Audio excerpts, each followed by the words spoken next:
Fidèles téléspectateurs de Parole Créatrice Info Télévision, bonsoir et bienvenue au journal. C'est l'édition du jeudi 15 janvier 2026. Au sommaire, la ville de Konsamba a vibré le week-end dernier à l'occasion du mariage du jeune frère Samuel Baoya et de la sœur Ndi Marie-Claire. C'est donc le samedi 10 janvier que les deux tourtereaux ont convolé en juste noces. Le lendemain dimanche, la bénédiction était à son comble dans la ville de Konsamba. On a assisté à un culte empreint de puissance et de grandes révélations. Les détails, c'est dans cette édition. En éducation, le deuxième trimestre de l'année scolaire 2025-2026 est lancé. À l'heure des premières évaluations de cette deuxième manche, comment se préparer? Éléments de réponse dans ce journal.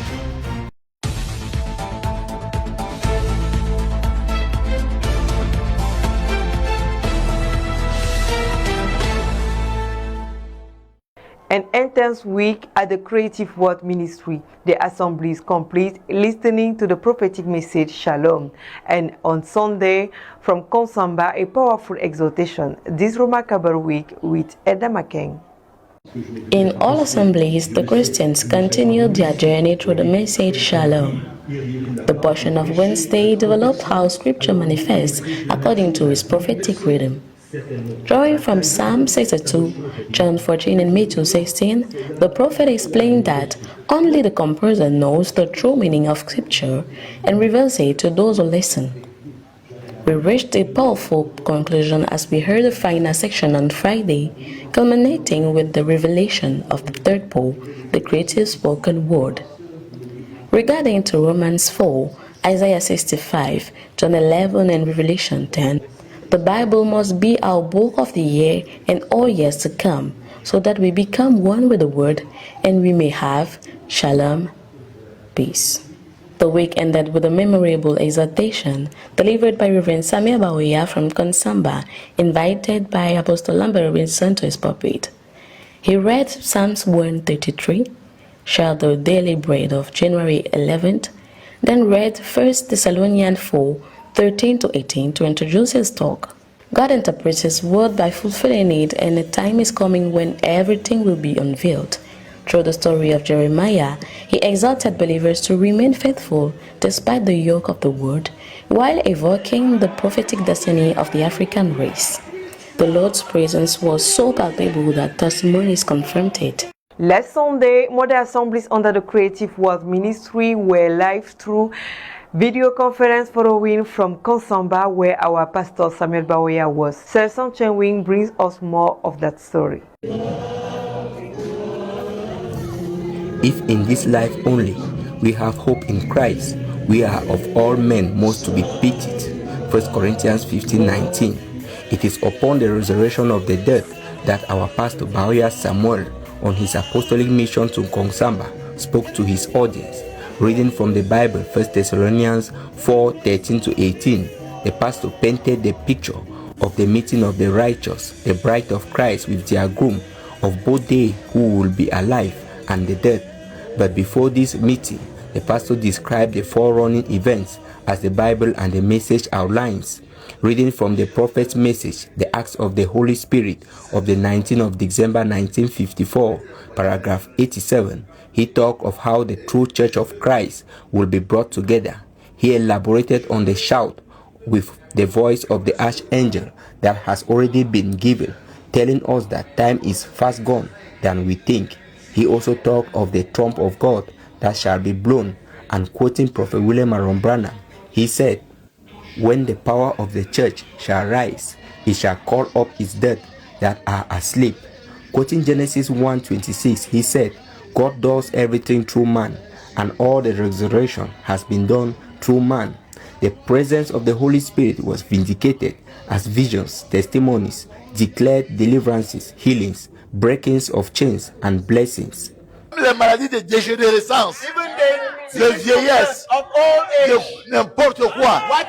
Je suis celui qui te guérit de tout cela. Est-ce que vous le croyez? Vous croyez cela? Alors que les malades reçoivent la guérison. Maintenant, au nom de Jésus-Christ, soyez guéris, soyez bénis, soyez pardonnés. Au nom de Jésus-Christ, que la puissance du Saint-Esprit vous traverse tous. Soyez bénis maintenant, passe partout dans vos cœurs et enlève les mauvaises pensées, les mauvais sentiments et qui vous donne des cœurs humbles.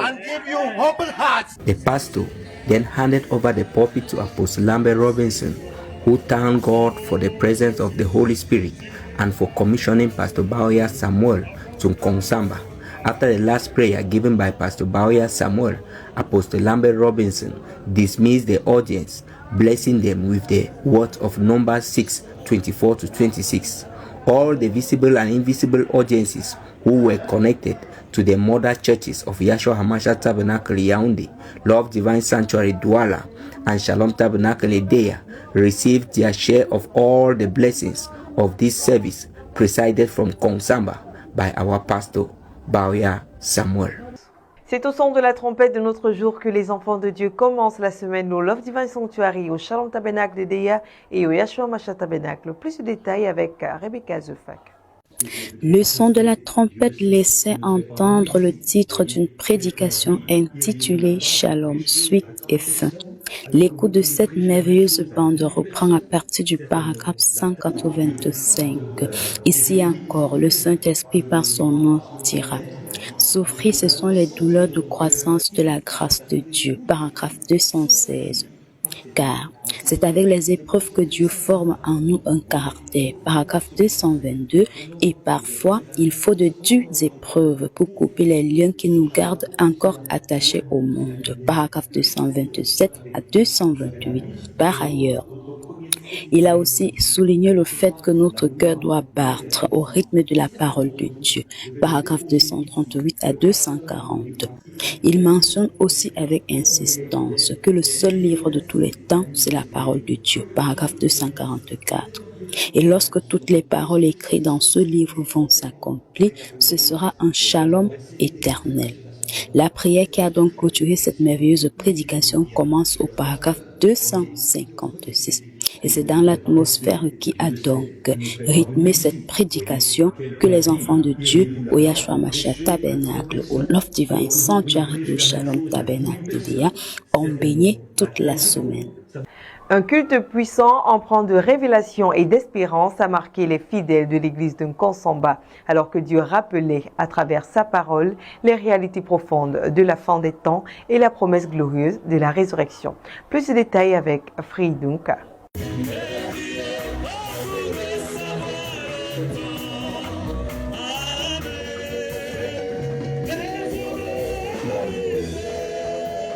Le culte du dimanche 11 janvier 2026 à l'église de Nkonsamba, sous la direction de l'apôtre Lambert Robinson, a été marqué par une forte visitation divine.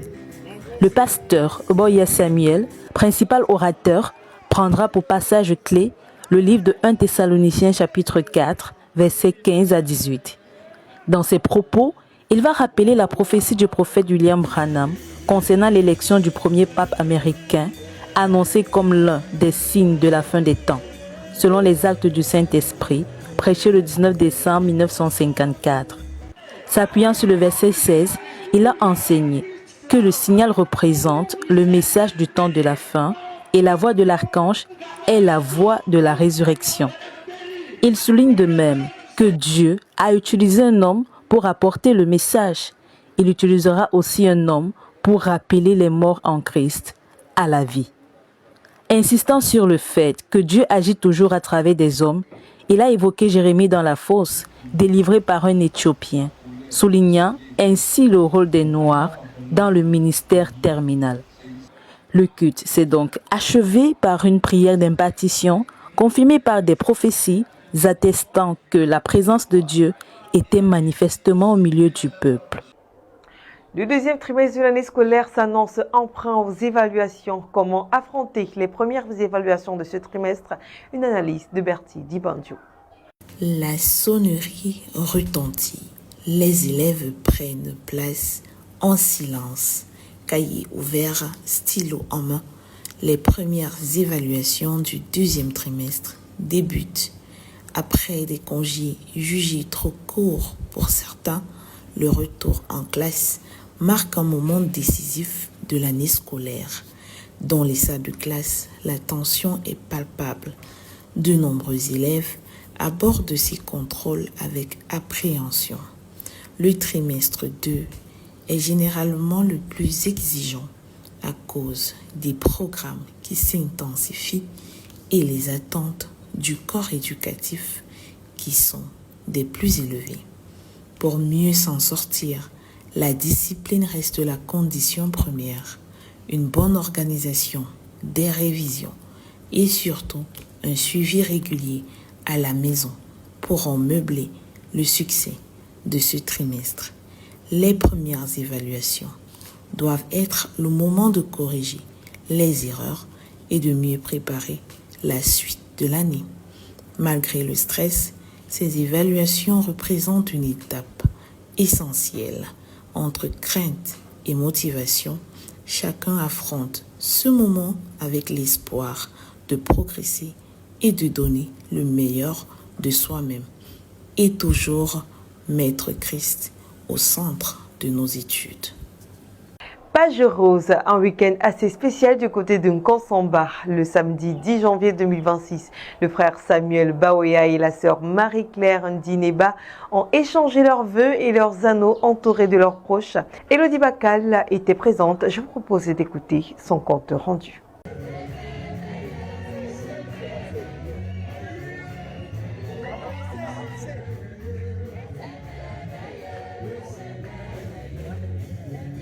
Sous le soleil radieux de Nkonsamba, les jardins de l'hôtel de ville se sont transformés en un véritable paradis floral pour célébrer l'union de deux âmes qui se sont trouvées.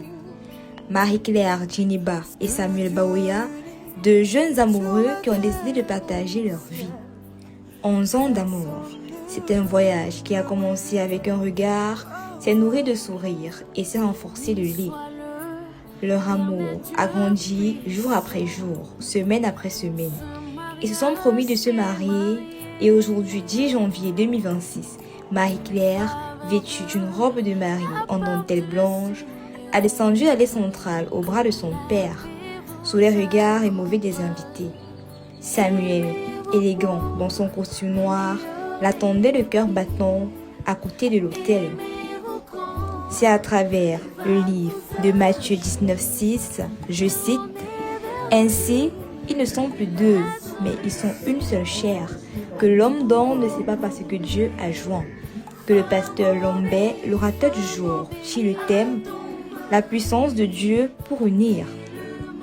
En rappelant à l'Assemblée et au jeu de Marie que si Jésus-Christ est dans leur union, alors tout ira bien. For you to understand each other. Ça prend du temps. It takes time. Mais tant que l'esprit d'unité est là, but in as much as the spirit of unity, tant que vous invoquez l'esprit d'unité dans votre foyer, in as much as you call on the spirit of unity, le foyer va faire comme ça, the home will tilt it, il va faire comme ça, mais il sera toujours debout. Parce que l'homme qui unit le cœur, unites the hearts, c'est Jésus-Christ. I want us to clap for you. Jesus is is absent in your union.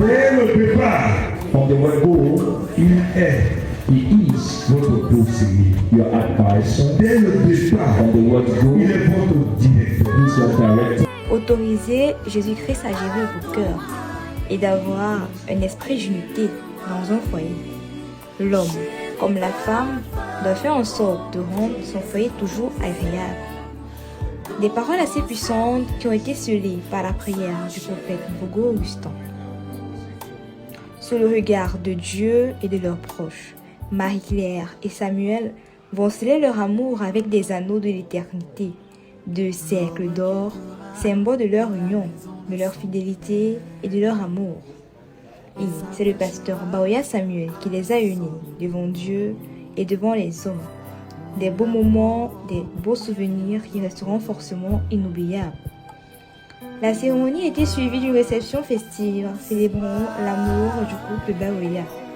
Aujourd'hui, Marie-Claire et Samuel, qui définitivement dans le statut des célibataires, et désormais, ils auront pour statut mariés.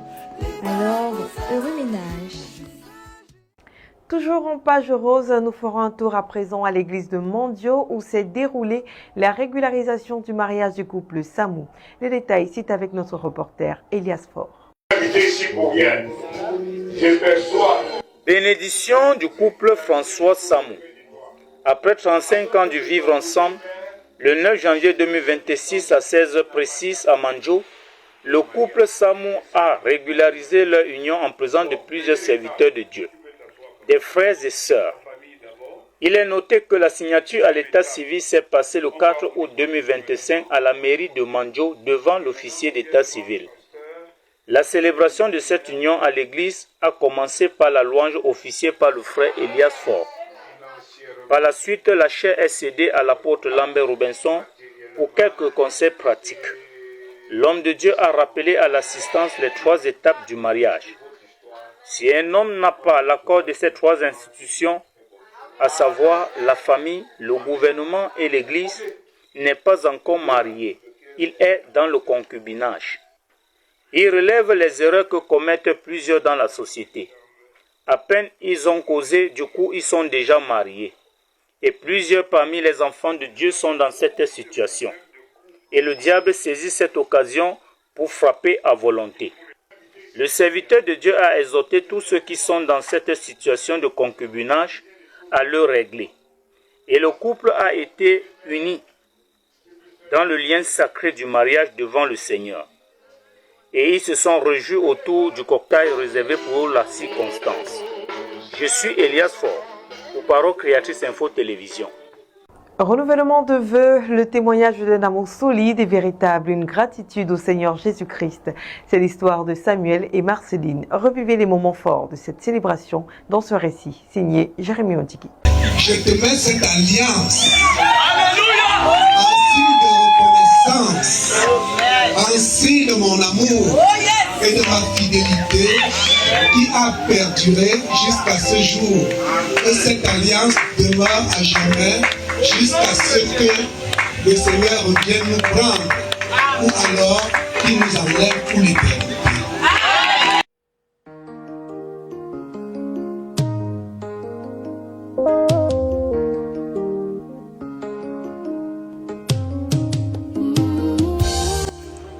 De nos jours, les jeunes pensent qu'ils détiennent le secret de l'amour. Mais ils oublient que lorsque cette affaire a commencé, ils n'étaient même pas encore nés. Aujourd'hui, nous partageons la joie de papa Samuel et maman Marceline pour une masterclass à l'occasion de leur renouvellement des vœux de mariage, couplé des 72 ans d'anniversaire de papa. Parler d'eux, c'est parler d'un parcours qui n'a pas été exempt d'épreuves, mais qui chaque difficulté a renforcé leur engagement, porté par la confiance et la crainte de Dieu. Leur histoire est celle d'un amour qui ne s'est pas essoufflé, mais qui s'est affermi avec les années, mûri par l'expérience et éclairé par la foi. Cette cérémonie empreinte de gratitude à l'Éternel a été marquée par le message de bénédiction apporté par le révérend Isokum Simplice, en lieu et place du révérend Mbaouya Samuel, autour du thème « Nous avons de l'espérance en Christ ». Dans son commentaire, il rappelle que l'espérance en Christ n'est pas une attente vaine, mais une certitude vivante, fondée sur la fidélité de Dieu. Les bontés de l'Éternel se renouvellent chaque matin. Chaque matin. Dans chaque matin, il n'y a que chaque matin est spécial. Mais si c'était tous les matins, ça allait être la même chose. Ça veut dire que le matin de demain, il est spécial. Le matin de mardi, il est spécial. Dans chaque matin, l'ange de l'Éternel apparaît dans ta cour. Il va dans ta maison, il entre dans ta chambre, il va dans ton lit de maladie, il va partout où tu te trouves. Et il vient, il renouvelle les bontés de l'Éternel. C'est son travail. Ce message s'attache ainsi à nos parents, car il s'agit d'un nouveau départ pour eux, et les bontés de l'Éternel se renouvellent à nouveau dans leur vie. Cet acte a pris tout son sens. Il ne s'agissait pas seulement de répéter les paroles, mais de réaffirmer un engagement avec amour et sincérité. Je te mets cette alliance. Alléluia! Un signe de reconnaissance, un signe de mon amour et de ma fidélité qui a perduré jusqu'à ce jour. Et cette alliance demeure à jamais jusqu'à ce que le Seigneur revienne nous prendre ou alors qu'il nous enlève pour l'éternité. Papa était toujours aimé et je t'aime toujours jusqu'à ce que le Seigneur revienne. C'est pour cela que je te mets cette alliance. Vers le ciel s'est élevé des paroles de bénédiction, afin que ce nouveau départ de nos parents soit conduit de bout en bout par l'Éternel. Qui s'accomplit. Amen. Parce que la parole qui sort de la bouche de Dieu, le prophète étant la bouche de Dieu, ne retourne pas à l'Éternel sans avoir accompli ce pourquoi elle est sortie. Papa Samuel, Maman Sarah, que le Dieu de votre pasteur soit avec vous. Que l'Éternel, qui est capable même de guérir, ouvrir les yeux des aveugles. Amen. Que ce Dieu qui ne sommeille ni ne dort, que ce Dieu se souvienne de Maman Sarah, de Papa Samuel, qui défie les réalités de la société. Pour vous qu'il décroche les trophées. Pour vous qu'il soit la boussole le jour comme la nuit. Qu'il soit à votre avant et à votre arrière-garde. Que l'Éternel combatte toutes vos guerres et qu'il vous accorde de marcher sur les serpents, sur les scorpions et sur les aspics. Soyez continuellement le trophée de l'Évangile. Que l'Éternel se souvienne de vous, de vos enfants, de vos petits-enfants, et que Dieu qui vous a béni, a sauvé, comme il dit dans le psaume 128, vous verrez les fils de vos fils. Amen. Tant physiquement que spirituellement. Amen. Et que l'œuvre qu'il a placée entre vous-mêmes prospère à tous égards. Amen. Soyez bénis et que vos vœux de mariage soient renouvelés, le compteur ramené à zéro pour l'éternité. Au nom puissant de Jésus-Christ, que le révérend Baoula Samuel prêche avec foi, j'ai prié. Amen. Amen. À travers leur engagement renouvelé, nos parents démontrent que l'amour authentique ne se limite pas aux émotions du début, mais qu'il se cultive, se protège et se renouvelle chaque jour. Mais pour ce vieux nouveau couple, pour entendre, c'est que le Seigneur prolonge leur vie, leur donne beaucoup plus de bonheur et d'harmonie. Et comme me disait qu'ils sont maintenant entrés dans l'éternité du temps, parce qu'ils ont traversé le sujet qui est l'achèvement, ils sont entrés dans l'éternité. Et que les derniers jours soient mieux que les premiers. Et que le Seigneur tarde qu'ils vivent longtemps, 120 ans pourquoi pas. Et vraiment ça a été pour nous un bonheur de vivre des moments pareils. Que le nom du Seigneur soit jamais béni. Shalom, shalom. La réunion rappelle aux jeunes couples que la durabilité d'un mariage repose sur la persévérance, le pardon, la crainte de Dieu, faisant d'eux une référence et un exemple à suivre pour les générations présentes et futures. De son prochain, l'amour supporte les faiblesses de l'eau, l'amour c'est Dieu. Prenons à présent notre éditorial entre défi, formation et élévation. Une réflexion s'ouvre sur la place des épreuves dans la vie du croyant. Priscille Non. Mesdames et messieurs, shalom. Nous cherchons tous la maturité spirituelle, mais nous fuyons souvent le processus qui la produit. Le titre de notre éditorial d'aujourd'hui est « Les douleurs de croissance de sa grâce ». Une vérité profonde qui change notre regard sur l'épreuve. Le prophète William Marion Branham, dans son message Shalom de 1964, nous a laissé cette pensée révolutionnaire. Souffrir à cause de son nom, souffrir pour sa parole, ce sont des douleurs de croissance de sa grâce. Souvenez-vous, c'est la grâce de Dieu qui vous a été donnée. Généralement, nous voyons la souffrance comme une attaque de l'ennemi, mais selon les Écritures, la souffrance pour la parole est un privilège. Tout comme un enfant ressent des tiraillements physiques lorsqu'il grandit, votre âme subit des pressions lorsque la grâce vous fait passer à une dimension supérieure. Si vous êtes rejeté, critiqué ou éprouvé à cause de votre position sur la vérité, ne reculez pas. Ces douleurs ne sont pas le signe d'une fin, mais l'épreuve d'une expansion. Dieu ne vous punit pas, il vous étire. Il élargit votre capacité à porter son esprit. Ne craignez donc pas la fournaise. Si la douleur vient de votre fidélité à son nom, alors cette douleur est la preuve que vous êtes en pleine croissance. C'est la grâce de Dieu en action. Restez ferme dans la parole, que son shalom repose sur vous. Tétanos conduit à tenir devant une plaie. Écoutons le récit de Josiane Dilo. Le tétanos est une maladie grave causée par une bactérie appelée Clostridium tétanique. Elle se trouve dans la terre, la poussière, la rouille et les excréments. Elle entre dans le corps à travers une plaie, surtout lorsqu'elle est profonde, sale ou mal nettoyée. Le tétanos provoque des contractures musculaires, des difficultés à avaler et à respirer et peut entraîner la mort s'il n'est pas pris en charge rapidement. Lorsqu'une personne se blesse, la première chose à faire est de laver immédiatement la plaie avec de l'eau propre et du savon. Cela permet d'enlever la saleté et le microbe.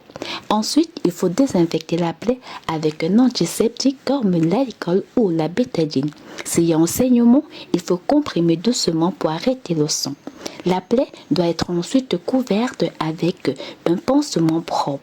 Après ces premiers gestes, il est très important de se rendre à l'hôpital, surtout si la plaie est profonde, sale ou causée par un objet rouillé comme un clou ou encore un couteau.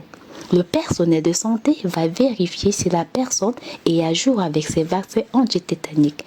Si le vaccin n'est pas à jour ou est inconnu, une injection de rappel ou un sérum antitétanique sera administré pour protéger la personne. Enfin, il faut surveiller la plaie. Si elle devient rouge, gonflée, douloureuse ou si la personne a de la fièvre, des raideurs de la mâchoire ou des muscles, il faut retourner immédiatement à l'hôpital. Josiane Dilo, reporter santé, PCI. Fin de cette édition du jeudi 15 janvier 2026 à la caméra et réalisation Merveille MC, collaboration Jules-Pierre Mounet, coordination générale Ghislaine Gonguet, supervision générale du révérend pasteur Samuel Baouya. Que Dieu vous bénisse tous. Dieu voulant donc à la semaine prochaine.